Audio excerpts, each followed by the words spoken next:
ओम शांति। आज 29 अगस्त 2022 के बाबा के अनमोल मधुर महावाक्य सुनेंगे। आज की मुरली में बाबा ने हम बच्चों को देही अभिमानी बनने की प्रेरणा दी है। बाबा कहे, तुम बच्चों को कभी देह अभिमान वालों के संग में नहीं आना है। और देही अभिमानी आत्माओं की निशानियां क्या होगी, उसको बाबा ने बहुत सुंदर तरीके से आज की मुरली में स्पष्ट किया है कि देही अभिमानी बच्चे बहुत मीठे और लवली होंगे। वो बाप की श्रीमत पर एक्यूरेट चलेंगे, बाबा का पूर्ण रिगार्ड रखेंगे, बाप के फरमान पर चलकर अपने भाग्य को श्रेष्ठ बनाएंगे। बाबा कहे, तुम बच्चों को अभी दैवी दुनिया में जाना है, इसीलिए तुम्हारी चलन बहुत मीठी होनी चाहिए। बाप की याद में रहना है और बाप के वर्षे के अधिकारी बनना है। तो सुनते हैं बाबा के मधुर महावाक्य। ओम शांति। मीठे बच्चे, तुम्हें अपनी दैवी मीठी चलन से बाप का शो करना है। सबको बाप का परिचय दे, वर्षे का अधिकारी बनाना है। आज की मुरली से प्रश्न है, जो बच्चे देही अभिमानी हैं, उनकी निशानियां क्या होगी? उत्तर, वह बहुत बहुत मीठे लवली होंगे। वह श्रीमत पर एक्यूरेट चलेंगे। वह कभी किसी काम के लिए बहाना नहीं बनाएंगे, सदा हाँ जी करेंगे, कभी ना नहीं करेंगे। जबकि देह अभिमानी समझते यह काम करने से मेरी इज्जत चली जाएगी। देही अभिमानी सदा बाप के फरमान पर चलेंगे, बाप का पूरा रिगार्ड रखेंगे, कभी क्रोध में आकर बाप की अवज्ञा नहीं करेंगे। उनका अपनी देह से लगाव नहीं होगा। शिव बाबा की याद से अपना खाना आबाद करेंगे, बर्बाद नहीं होने देंगे। आज की मुरली से पहले गीत बजा है, भोलेनाथ से निराला कोई और नहीं। ओम शांति। इतनी सारी बड़ी दुनिया है, इसमें भारत खास और यूरोप आम कहे, क्योंकि भारत तो प्राचीन है ही। यह तो समझते हैं असुल भारत ही था। सब धर्म वाले यह तो जानते ही है कि हम एक दो के पिछाड़ी आए हैं, हमारे आगे भारत ही था। यह तो समझ की बात है ना। तुम बच्चे जानते हो कि बरोबर भारत ही प्राचीन है। उस समय भारत ही बहुत धनवान था, तो स्वर्ग कहा जाता था। इस समय तो कोई मनुष्य मात्र बाप को जानते ही नहीं, सिवाय तुम बच्चों के, सो भी नंबरवार पुरुषार्थ अनुसार। तो हर एक खुद समझ सकते हैं, बाबा कहे तो हर एक खुद समझ सकते हैं कि बेहद के बाप को नहीं जानते। पुकारते हैं, भक्ति करते हैं, परंतु बाप की बायोग्राफी किसको पता नहीं है। गाया भी जाता है कि फादर शोज सन, सन शोज फादर। अब तुम बच्चों को ही बाप का शो करना है। फादर तो अपना शो नहीं कर सकता, फादर तो बाहर नहीं जाएगा। तुम बच्चों को ही बाप का परिचय देना है। यह भी समझते हैं कि बेहद का बाप स्वर्ग का रचयिता है। उनको अगर जानते तो आश्चर्य लगता है। हम भगवान के बच्चे दुख में, आयरन एज में क्यों? ये प्रश्न भी तुमको पूछना है, उन आत्माओं से पूछना है। पहला प्रश्न पूछना है, तुम्हारा परमपिता परमात्मा से क्या संबंध है? पूछने वाले को तो जरूर मालूम है, और कोई भी पूछता नहीं, क्योंकि मालूम नहीं है। तुम कोई से भी पूछ सकते हो। यह तो कॉमन रीति से सब कह देते हैं, ईश्वर सर्वव्यापी है, परंतु सर्वव्यापी का तो कोई अर्थ ही नहीं। दुख हरता सुख करता कहते हैं ना, दुख मिटाने वाला सुख देने वाला तो एक चाहिए ना। तुम थोड़ा भी टच करेंगे यानी समझाएंगे तो समझेंगे बरोबर। सतयुग में सुख ही सुख था, अभी तो दुख ही दुख है, तो जरूर सबके दुखों को बाप ने मिटाया होगा। यह तो अति सहज बात है, तुम्हारी समझ में आता है।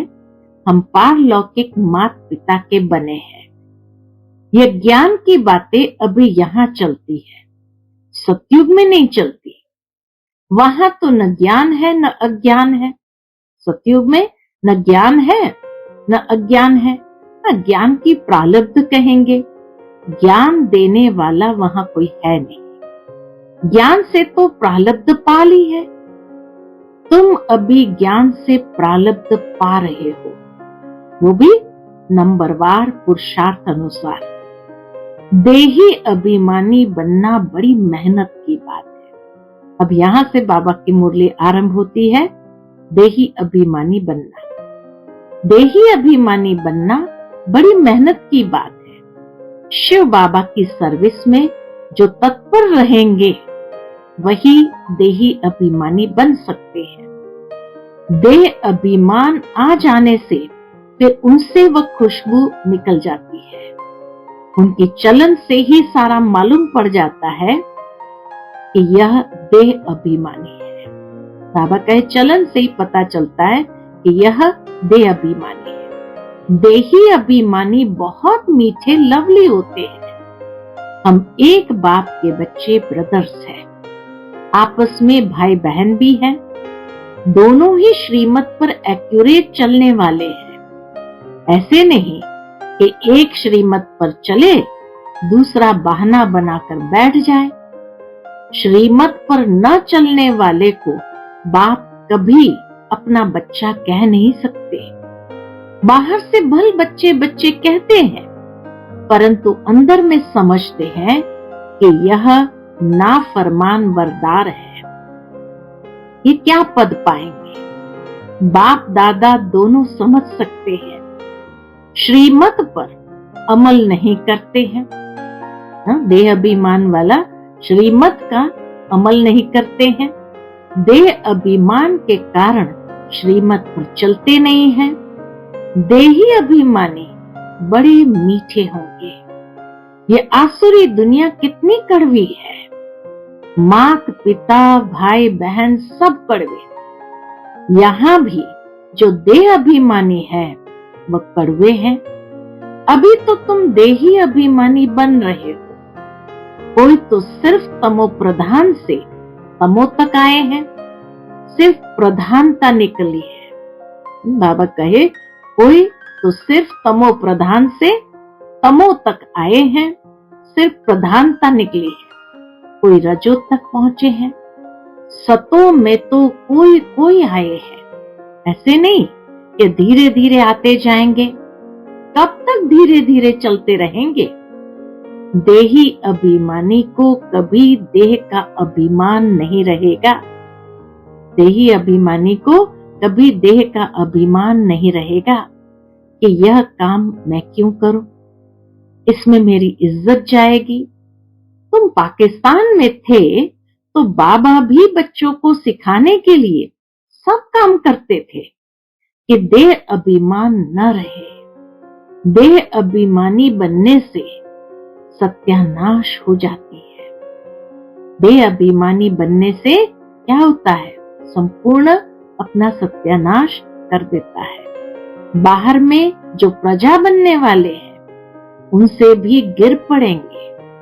प्रजा में जो शाहूकार बनेंगे उनको भी नौकर चाकर मिलेंगे। बाबा कहे प्रजा में भी जो शाहूकार बनेंगे तो जरूर उनको तो नौकर चाकर मिलेंगे। ये तो और ही जाकर नौकर चाकर बनते हैं। इनसे तो वह शाहूकार अच्छे ठहरे ना। बुद्धि से काम लिया जाता है। तो समझ में आता है जो बच्चे नहीं बनते हैं, सिर्फ मददगार बनते हैं, तो भी अच्छे धनवान बन जाते हैं। उन्हों को नौकरी करने की दरकार नहीं रहती, यहाँ तो नौकरी करनी पड़ती है। पिछाड़ी को करके राज्य भाग्य ताज मिलेगा। शुरू में शाहूकार प्रजा में जाएंगे, बाकी बाबा कहे अंत में जाकर कहें राज्य भाग्य यानी ताज मिलेगा। सजा तो खानी पड़ती है दोनों को। इन सभी बातों को ज्ञानी तू आत्मा समझ सकते हैं। अज्ञानी देह अभिमानी है, उनकी चाल ही ऐसी है। समझा जाता है यह कोई काम का नहीं। जो देह अभिमानी होगा वो कोई काम का नहीं। यहाँ तो बच्चों को श्रीमत पर चलना पड़े, नहीं तो माया बड़ा धोखा देने वाली है। झट देह अभिमान आ जाता है। देह अभिमान को मिटाए, देही अभिमानी बनने में ही मेहनत है। यहाँ रहने वालों को तो फिर ब्राह्मणों का संग है। बाहर तो दुनिया बहुत खराब है। बाबा कहे बाहर तो दुनिया बहुत खराब है। ज्ञान में संग ऐसा होना चाहिए फर्स्ट क्लास, जो उससे पूरा रंग लगे। देह अभिमानी का संग मिलने से एकदम मिट्टी पलित हो जाते हैं। देह अभिमान के संग में रहे तो क्या हो जाता है, एकदम मिट्टी में जैसे गिर जाते हैं, मिट्टी पलित हो जाते हैं। फिर फरमान पर भी नहीं चलते हैं। बाबा कहते अगर हमसे आकर पूछो तो झट बताएंगे तुम फरमानवरदार हो व नहीं। नंबरवार पुरुषार्थ अनुसार बहुत अच्छे अच्छे हैं जो दिल को खुश करते रहते हैं। दुनिया में तो बड़ा दुख मारा मारी है। कई बाबा के अच्छे बच्चे भी हैं जो दिल को खुश करते हैं। खून खराबी बहुत है दुनिया में, बाहर तो बड़ा दुख मारा मारी है। खून खराबी बहुत है, इनको कांटों का जंगल कहते हैं। तुमने इनसे किनारा कर लिया है, अभी तुम संगम पर हो, बुद्धि में है। हम गृहस्थ व्यवहार में रहते संगम पर खड़े हैं। अभी हम कांटों से फूल बनते जा रहे हैं, कांटों से पल्लव निकलता जा रहा है। दुनिया में रिलीजियस सिर्फ तुम ही हो, वह भी नंबरवार पुरुषार्थ अनुसार। जो बाप को ही नहीं जानते वह हुए इरिलीजियस। कहते भी है धर्मी और अधर्मी, पांडव और कौरव। पांडवों के स्थूल युद्ध कोई है नहीं, तुम्हारी है माया के साथ गुप्त युद्ध। अगर तुम बाप को याद नहीं करेंगे तो माया का थप्पड़ लग जाएगा, तूफान आएगा। बाप कहते हैं अभी तुम्हारा मुख है उस तरफ और पैर है इस तरफ। हमेशा याद करते रहना चाहिए नई दुनिया। गृहस्थ व्यवहार में तो रहना है। बाप कहते हैं निर्बंधन हो रहने वालों से। गृहस्थ व्यवहार में रहने वालों की अवस्था अच्छी है।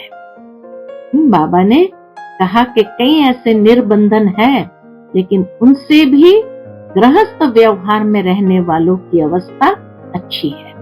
सब तो एक जैसे नहीं हो सकते, नंबरवार है।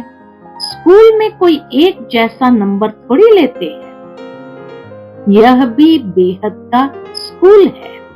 बाप सब सेंटर वाले बच्चों का ख्याल रखते हैं। इनको कहेंगे विशाल बुद्धि। ब्रह्मा बाबा की है विशाल बुद्धि। विशाल बुद्धि तब बनेंगे जब बाप को याद करेंगे। तुम बच्चों की अब विशाल बुद्धि बनी है। तुम मूल वतन, सूक्ष्म वतन, स्थूल वतन और ये सारा चक्र कैसे फिरता है इसे जानते हो। इनको विशाल बुद्धि व बेहद की बुद्धि कहा जाता है। मनुष्य की है हद की, तुम्हारी बनती है बेहद की बुद्धि। तो बच्चों को बहुत मीठा बनना पड़े। जितना मीठा बनेंगे, संपूर्ण बनेंगे, उतना वह भविष्य में अविनाशी बन जाएगा। देखना चाहिए कि हमारे में देह अभिमान तो नहीं है। अगर कोई काम में ना करते हैं तो समझा जाता है इनमें देह अभिमान है। सतयुग में सब देही अभिमानी होते हैं। जानते हैं, एक पुराना शरीर छोड़ नया शरीर लेना है। यहाँ तो कितना रोते हैं। देह अभिमान है ना, देह पर बहुत प्यार है। तुम बच्चों के लिए यह दुनिया जैसे है ही नहीं। बाबा कहे, तुम बच्चों के लिए तो जैसे ये दुनिया है ही नहीं। अशरीरी आए थे, अशरीरी बन जाना है। बेहद का बाप बच्चों को पढ़ाते हैं। उनका कितना रिगार्ड रखना चाहिए। बंदर किसका रिगार्ड नहीं रखता। हाथी को भी गुरगुर करेगा। तो जो अंदर के कड़वे रहते हैं उनको बाप सपूत थोड़ी कहेंगे। बाबा की चाहना है हर बच्चा सपूत बन जाए। कहेंगे इससे तो बाहर रहने वाले अच्छे हैं। रिगार्ड तो रहता है, रिगार्ड तो रहता है। यह भी ड्रामा ही कहेंगे। आज अच्छा चल रहा है, कल माया का तूफान लग जाता है। समझते नहीं कि हम कोई तूफान में है।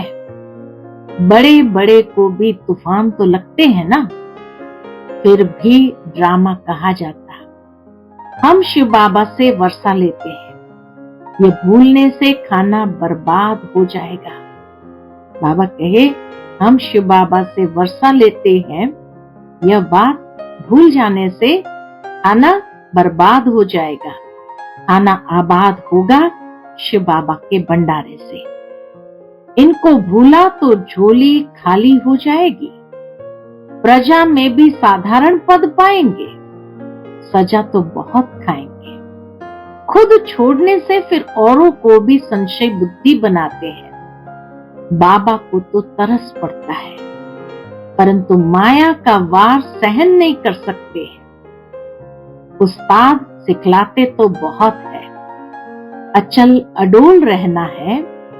नहीं रहते हैं तो बाबा समझते हैं अर्जुन सिल्वर एज तक भी नहीं पहुंचे हैं। वंडर लगता है, ज्ञान पूरा न होने कारण, शिव बाबा से योग न होने कारण गिर पड़ते हैं। तूफान तो क्या क्या लगते हैं। चढ़ना और गिरना ये तो होता ही है। गिर गया तो फिर उठ खड़ा होना चाहिए ना। हमारा काम शिव बाबा से है।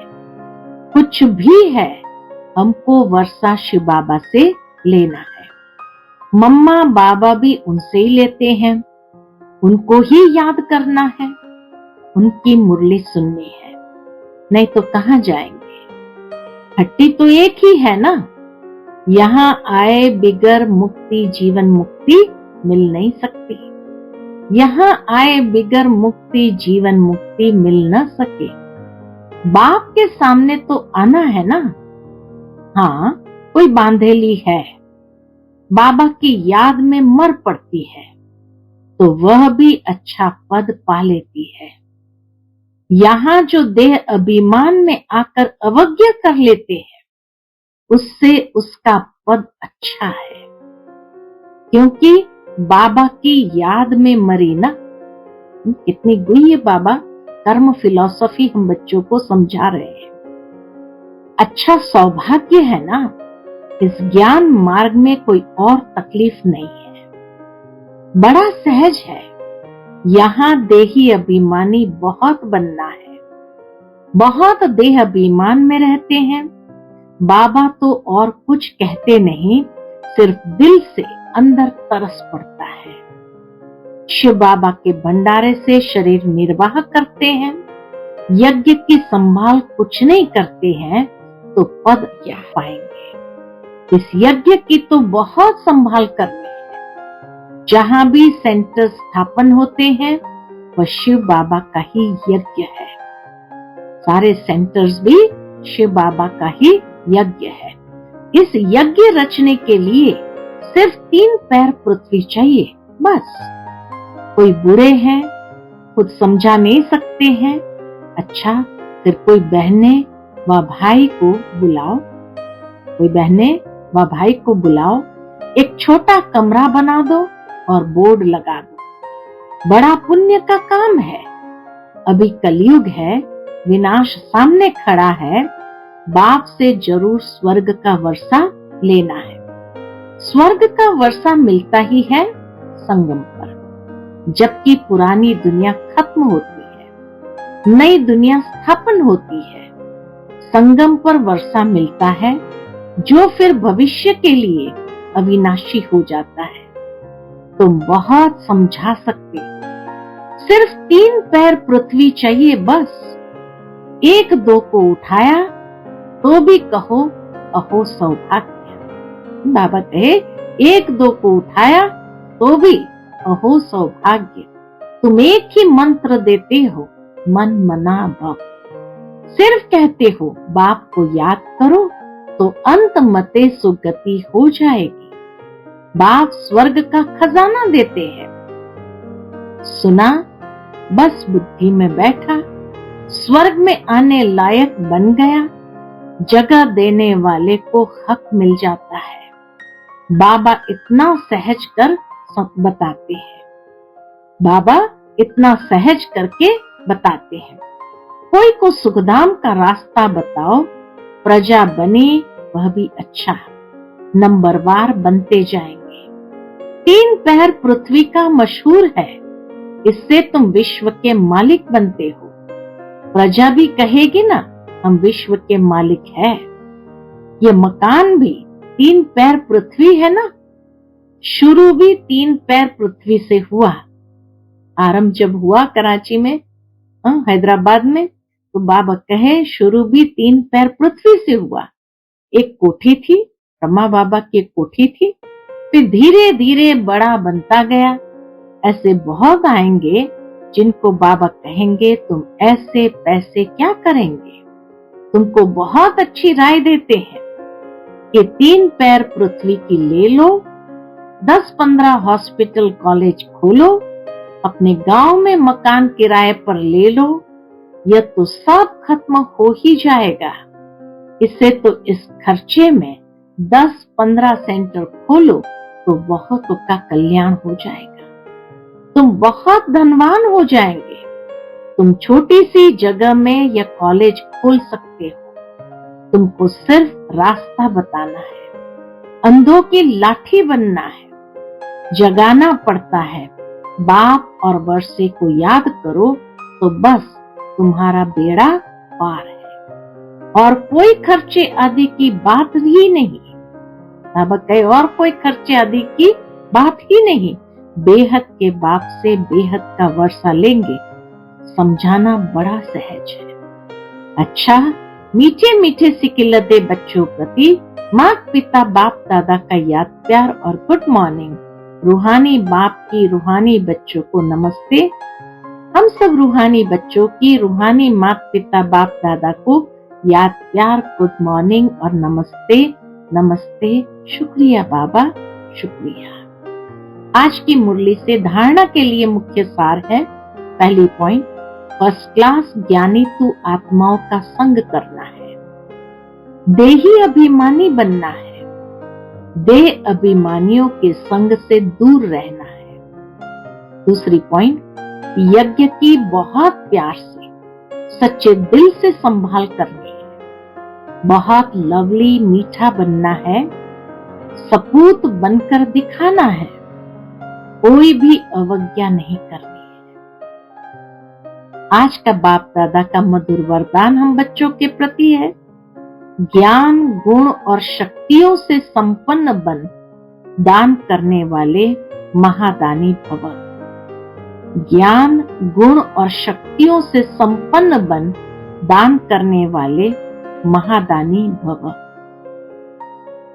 सारे दिन में जो भी आत्मा संबंध संपर्क में आए उसे महादानी बन कोई न कोई शक्ति का, ज्ञान का, गुणों का दान दो।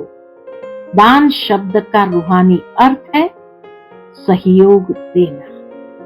आपके पास ज्ञान का खजाना भी है तो शक्ति और गुणों का खजाना भी है। तीनों में संपन्न बनो, एक में नहीं। कैसी भी आत्मा हो, गाली देने वाली, निंदा करने वाली भी हो, उसे भी अपनी वृत्ति व स्थिति द्वारा गुण दान दो। आज का स्लोगन है, जो एक बाप से प्रभावित है उन पर किसी आत्मा का प्रभाव पड़ नहीं सकता। जो एक बाप से प्रभावित है उन पर किसी आत्मा का प्रभाव पड़ नहीं सकता। अच्छा, ओम शांति।